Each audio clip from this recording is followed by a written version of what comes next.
আসসালামু আলাইকুম রাহমাতুল্লাহি ওয়া বারাকাতুহু। সুপ্রিয় সম্মানিত দর্শক ও শ্রোতা, আশা করি মহান রব্বুল আলামিনের দয়ায় আপনারা সকলেই ভালো আছেন।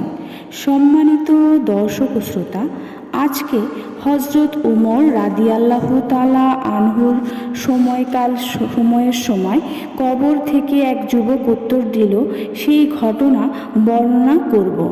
আশা করি ঘটনাটি প্রথম থেকে শেষ পর্যন্ত শোনার অনুরোধ থাকবে। মদিনার এক তাবেঈর ঘটনা। সে ছিল বড় দুনিয়াত্যাগী ইবাদত গুজার যুবক। তার অধিকাংশ সময় কাটত মসজিদে আল্লাহর ইবাদতে। সাহাবায়ে একরাম রাদিয়াল্লাহু আনহুদের থেকে অনেক হাদিস শোনার সৌভাগ্য হয়েছিল তার। এ দুনিয়ায় তার আপন বলতে কেবল একজন বৃদ্ধ পিতা ছাড়া আর কেউ ছিল না। সে প্রতিদিন এশার নামাজ পড়ে পিতার খেদমতে নিয়োজিত হতো। বাড়ি থেকে মসজিদে আসা যাওয়ার পথে ছিল এক সুন্দরী যুবতীর বাড়ি। যুবক যখন ওই রাস্তা দিয়ে যাওয়া আসা করত, তখন ওই যুবতী তাকে লক্ষ্য করত। এক পর্যায়ে যুবতীর মনে ওই যুবকের প্রতি ভালো লাগা আর ভালো লাগা থেকে ভালোবাসা তৈরি হয়ে যায়। সে তার প্রেমে পড়ে যায়। বিভিন্ন উপায়ে যুবককে কাছে পাওয়ার চেষ্টা করে, বারবার যুবককে ফুসলাতে থাকে। এক পর্যায়ে যুবকও তার প্রেমে সাড়া দেয়।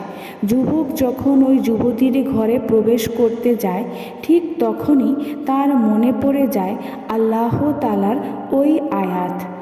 মুত্তাকিদের যখন শয়তান কুমন্ত্রণা দেয়, তখন তারা আল্লাহকে স্মরণ করে এবং সাথে সাথে তাদের চোখ খুলে যায়। এ আয়াত মনে পড়তেই যুবক বেহুশ হয়ে গেল। এ অবস্থায় তাকে তার বাবার কাছে নিয়ে যাওয়া হলো। রাতের 1/3 পর্যন্ত সে বেহুশ হয়ে পড়ে রইল। শেষ রাতে যখন হুঁশ ফিরল, তখন তার পিতা মূল ঘটনা সম্পর্কে জানতে চাইল। যুবক পুরো ঘটনা বলল। এরপর তার পিতা জিজ্ঞেস করল, বাবা, কোন আয়াত তোমার মনে পড়েছিল? যুবক উল্লেখিত আয়াতের কথা বলতেই সে আবার বেহুশ হয়ে গেল। আশেপাশের লোকজন জড়ো হলো। মানুষেরা যুবককে নাড়া দিয়ে বুঝতে পারল সে আর বেঁচে নেই। রাতে তাকে গোসল দিয়ে দাফন করা হলো। সকালে যখন এই ঘটনা হজরত উমর রাদিয়াল্লাহু আনহুর কানে পৌঁছল, তখন তিনি ওই যুবকের বাবার কাছে গিয়ে তার জন্য শোক প্রকাশ করলেন এবং ওই যুবকের কবরের কাছে গিয়ে চিৎকার করে বললেন, হে অমুক, যে আল্লাহর সামনে উপস্থিত হওয়ার ভয় করে তার জন্য রয়েছে 2টি জান্নাত। যুবক কবর থেকে উত্তর দিল, হে ওমর, আল্লাহ আমাকে 2টি বাগান দান করেছেন। প্রিয় দর্শক শ্রোতাবৃন্দ, আশা করি ঘটনাটি ভালো লেগেছে।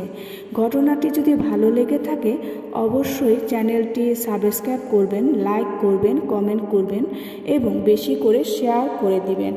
সবাই ভালো থাকবেন। আল্লাহ হাফেজ।